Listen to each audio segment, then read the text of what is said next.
You will hear a number of different recordings, and you have to answer questions on what you hear. There'll be time for you to read the instructions and questions, and you have a chance to check your work. All the recordings will be played only once. The test is in 4 sections. At the end of the test, you will be given 10 minutes to transfer your answers into your answer sheet. Now turn to Section 1. Section 1. You will hear a conversation between a man and a researcher. First, you have some time to look at questions 1 to 10.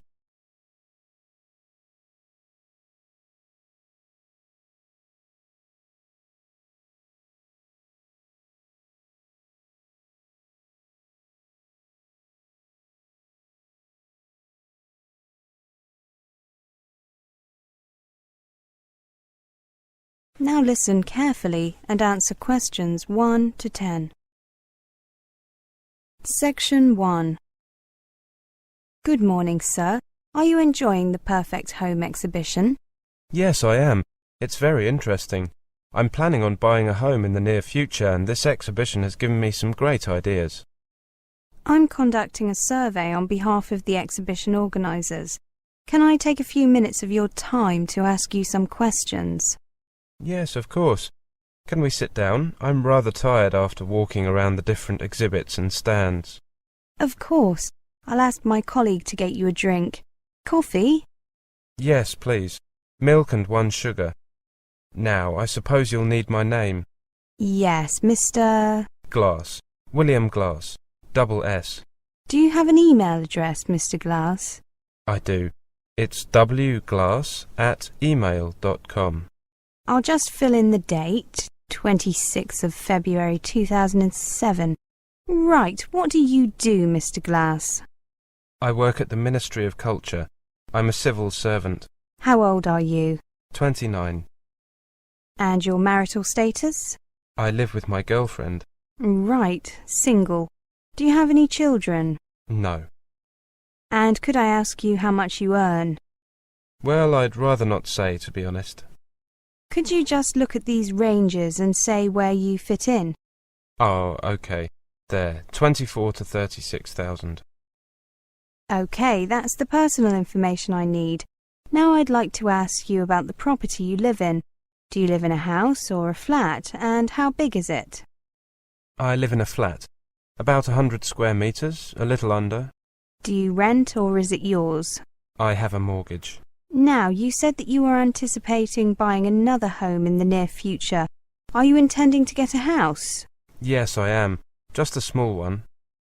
What's your budget like?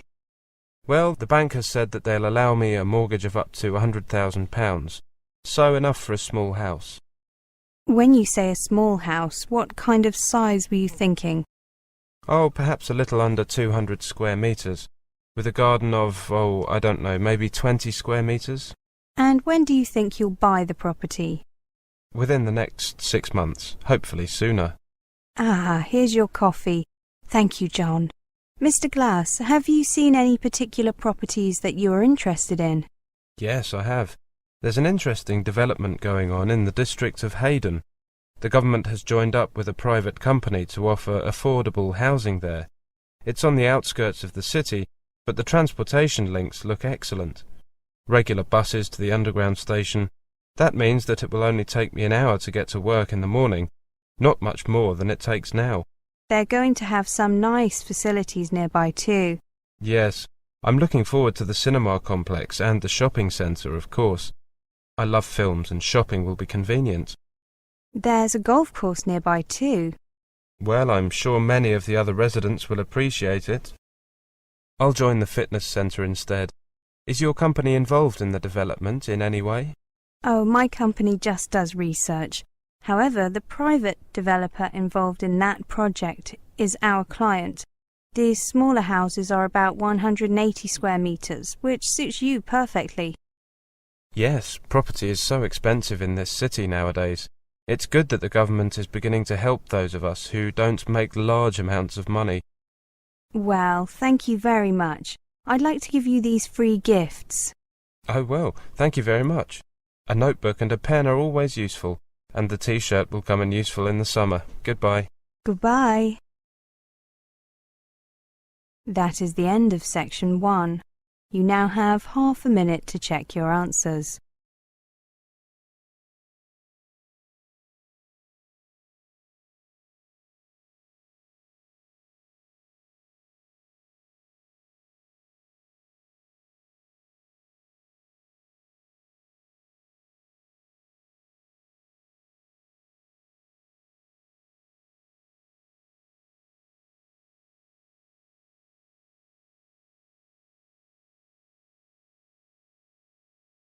Now turn to section 2. Section 2. You'll hear a lecture. First, you have some time to look at questions 11 to 20.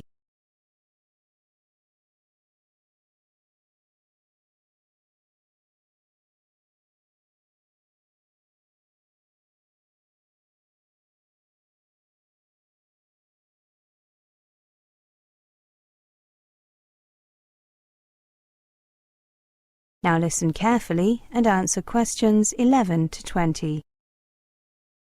Welcome everyone. My name is Pamela Stark and I'm here to tell you about international students and employment in this country. Let me start by stating the most important thing first.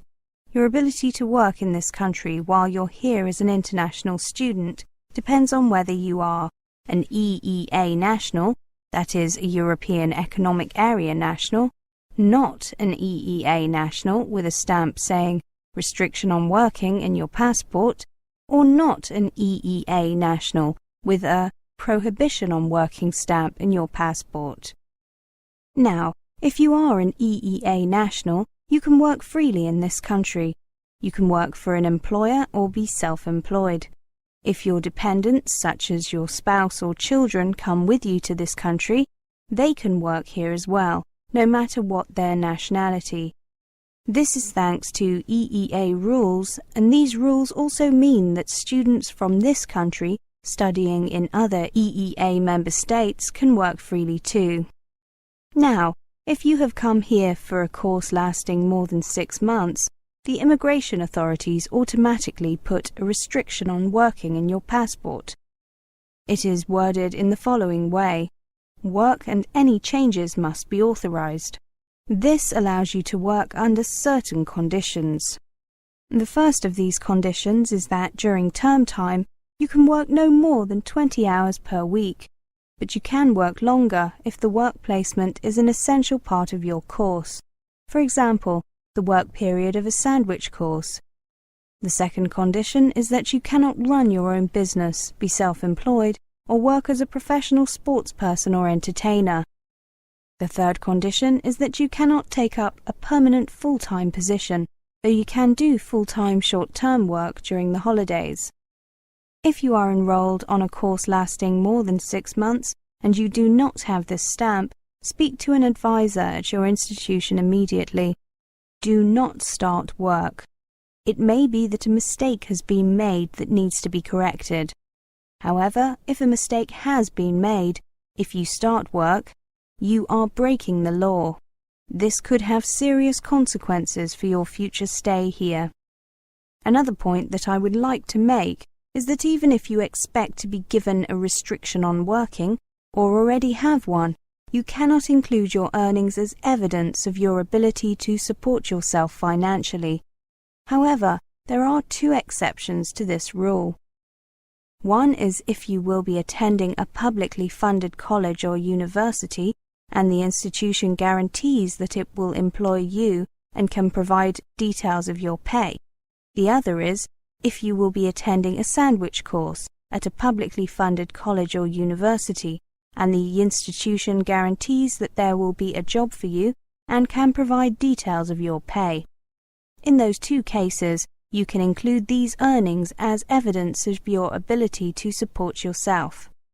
If you are from a country outside the EEA and your course in this country lasts 6 months or less, the immigration authorities are likely to have put a prohibition on working in your passport. It is worded as follows: no work or recourse to public funds. This means that you are not allowed to work at all while you are here.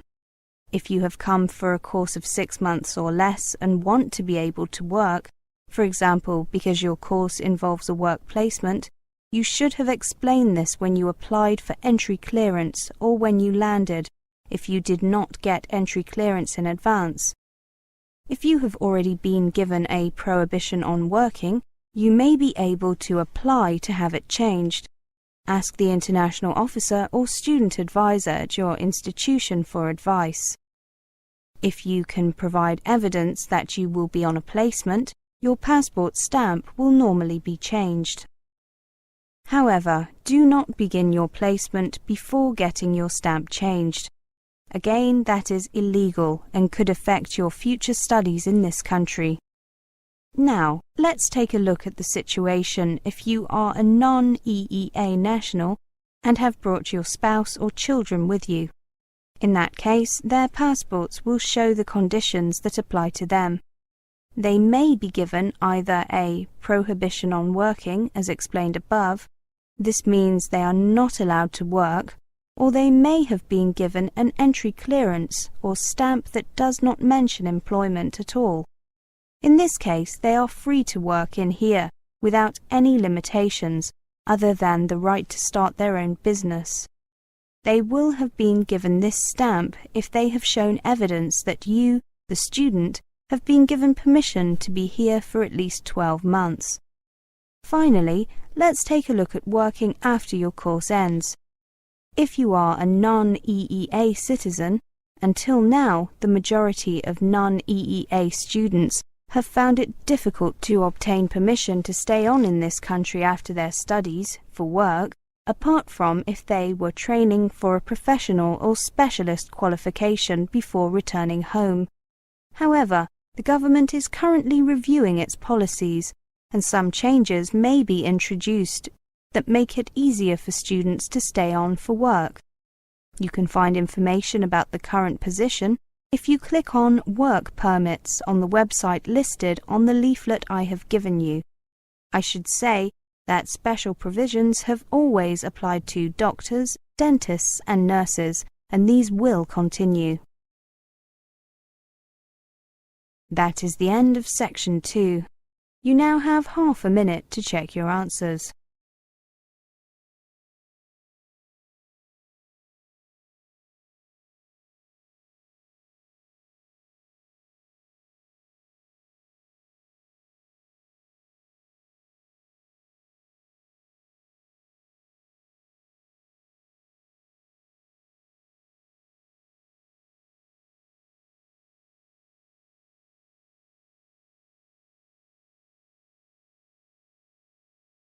Now turn to Section 3. Section 3. You will hear a conversation. First, you have some time to look at questions 21 to 30.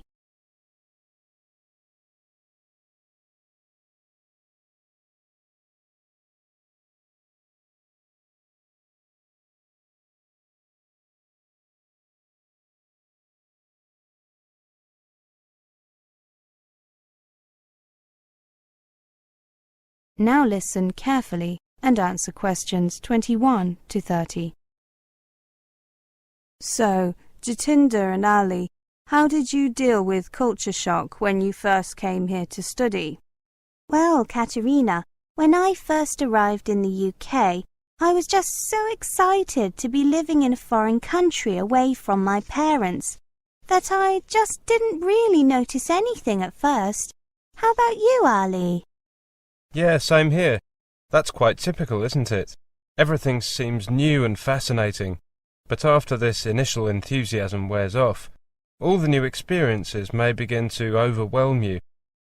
Things that you found exciting at first may now seem strange and a little frightening. Even minor differences, such as being unable to buy your usual brands of various products, can add to the sense of strangeness. Yes, that's right. Then you may start to experience sudden mood changes and strong reactions, feeling lost, disoriented, and even irritated and resentful. Most of all, you may wish you were back among the familiar people and places at home. All international students can experience culture shock in some form, even those coming from countries with very similar lifestyles to those in the UK. It is important to understand that this reaction is entirely normal and that it will pass. Okay, so what suggestions do you have for me? Well, I made sure that I arrived early. I got here about 10 days before most of the other students, so that I could settle in before things got busy. Many universities run special induction programs for international students in the week before term begins. A typical induction program provides a tour of the college or university, an overview of its facilities and how to use them, help with registering for your academic program, and social events where you can meet other students and staff. This can help you to start to get used to your new environment. Yeah, I heard about those, but too late, unfortunately. Jatinder, did you go on an induction course like Ali? No, I wish I had, but my parents wouldn't let me go a day sooner than absolutely necessary. It was very annoying. Every university has counsellors who can give you practical advice on adjusting your new environment. These people have special training in offering advice and support, and they understand the challenges you face. They can listen to you sympathetically, offer practical suggestions, and refer you to other professionals if necessary.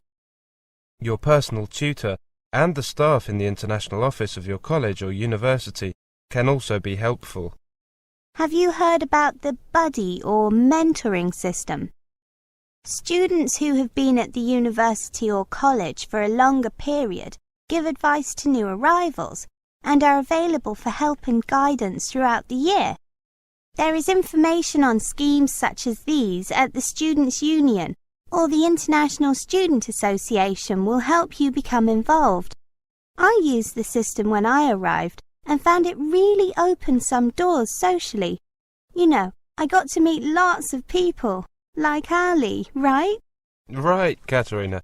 I think it's also important to keep in touch with home. Use the telephone, email and conventional mail to keep in contact with your friends and family at home. In larger towns or cities with large international communities like this one, you may be able to find people from your country. Spend some time with them. Many international students find that it helps to make contact with people from a similar background because they understand what you're going through. Spending time with people from your country can also be a relaxing break from the strangeness of the UK. You can speak your own language, eat your own foods and talk about what is going on back home. Yes, and don't forget that the university has a variety of cultural societies, as well as an active International Students Association. Ask at the Student Union. They may also have information about national or cultural groups outside the institution. Another thing you should try to do is to keep healthy and active. Make an effort to exercise regularly. You will feel better, and it can also be a good way to meet people. Eat a balanced diet and find a shop that sells food from your part of the world, so that you can enjoy familiar meals when you want them. That's a really good idea. I'll sign up at the University Sports Centre this afternoon. I don't know whether you believe in God, but if you do, remembering your faith can be helpful and comforting. If you follow a religion and worship regularly at home, you can keep this up while you're in the UK. It can provide a sense of stability and be a link to your life at home. Every major religion in the world is represented here, and most large cities have Muslim, Hindu, Sikh and Buddhist centres, as well as synagogues and churches of all denominations. The Student Union keeps a list of places of worship. I'm not religious, but I do see your point. So there's plenty I can do, practical things I mean. And above all, I need to remind myself that culture shock is normal and temporary. That's the end of section 3. You now have half a minute to check your answers.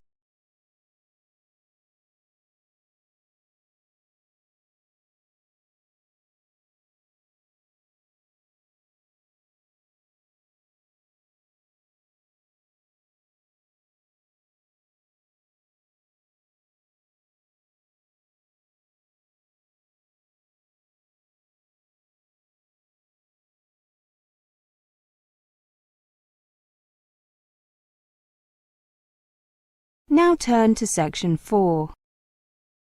Section 4. You will hear a presentation on an online course. First, you have some time to look at questions 31 to 40.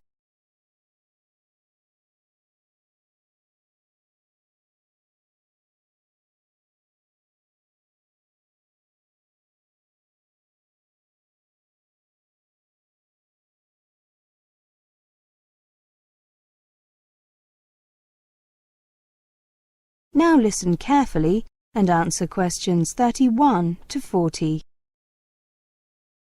Welcome to this presentation on our online course, An Introduction to Electronics, which runs over 10 weeks and starts on 8th of May. Let me just say at the beginning that if you cannot make this date, please send me an email about the next course, and I will send you a list of future dates. My email is the front of your brochures. Now, let me tell you something about the course. Based upon our popular 2-day overview of electronics course, this new online course will introduce you to the basic ideas behind electronic circuits. The course will consist of 10 units each, of which will involve around 5 hours of study. The course is designed to act both as an introductory course and as a refresher course. After taking the course, you should have a good idea of how electronic systems work and how they are made. In particular, the course focuses on the design of a hi-fi amplifier. The course is limited to analog electronics, where signals are represented by continuously variable voltages, and will not cover digital electronics, where signals are represented by discrete numbers. Students should normally have a reasonable proficiency in school maths and science. Study to GCSE level is sufficient for most of the course, though study to A level will enable a full understanding of the more advanced topics. Students on the course will be supplied with a copy of Terry Fitt's Fundamentals of Electronics. This will be used for directed reading, assignments and further study. It also serves as a useful reference source. The student should have PC available and a basic knowledge of Windows in order to use the simulation software from the CD-ROM that comes with this book. Now, who is this course designed for? This course is intended for individuals with little prior knowledge of electrical or electronic engineering who want to get a feeling for the subject, and for individuals whose knowledge is rusty or out of date. A previous exposure to basic science and maths at school will be assumed. Maximum benefit will accrue to those who have attended higher education in a technical subject or who have experience in a related area. Typical attendees may include those in jobs which bring them into contact with electronics, such as draftspersons, PCB designers, production and assembly personnel and software designers, those working with electronic products, such as managers and salespersons, those coming into electronics from a related field, such as scientists or mathematicians, and those simply curious to find out about this all-pervasive technology. The benefits of this course are that, first, it gives you a quick insight into modern electronics. It also puts emphasis on practical devices and systems. Unlike many other courses, no prior knowledge is assumed, but previous exposure to school-level science and maths is assumed. Fourthly, it can be used as a refresher course. Fifth, there is the benefit of getting hands-on simulations, and finally, all delegates completing the course will receive a University of Oxford Certificate of Completion. The course will be presented by Brian Williams, who started his career working as an electronic engineer for British Aerospace.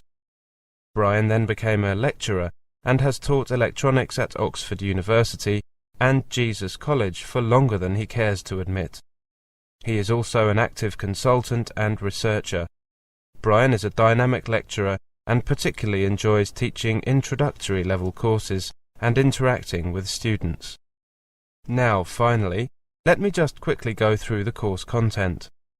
Please remember that this course is intended for individuals with limited prior knowledge of electrical or electronic engineering. Unit 1 looks at electronic systems, including an introduction to the idea of signals represented by voltages. Wires used to transfer signals and voltage from one place or box or component to another, and boxes or components manipulating voltages, particularly amplifying them.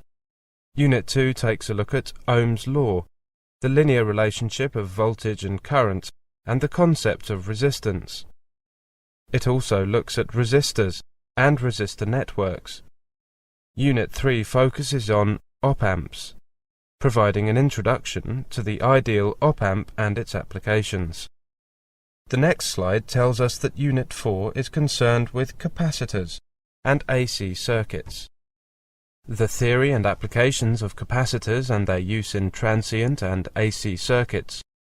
Unit 5 looks at frequency response and filters, including both passive and active filters. Unit 6 takes a look at magnetism, inductors and transformers.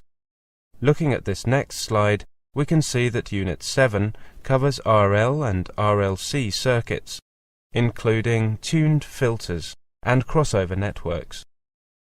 Unit 8 is entitled An Introduction to Semiconductors. It covers diodes and rectifiers, both theory and applications. This unit also looks at special purpose diodes. Unit 9 covers transistors, particularly bipolar transistors, including theory and typical circuits. The final unit, Unit 10, is a review unit with a little look at further applications. That is the end of Section 4. You now have half a minute to check your answers.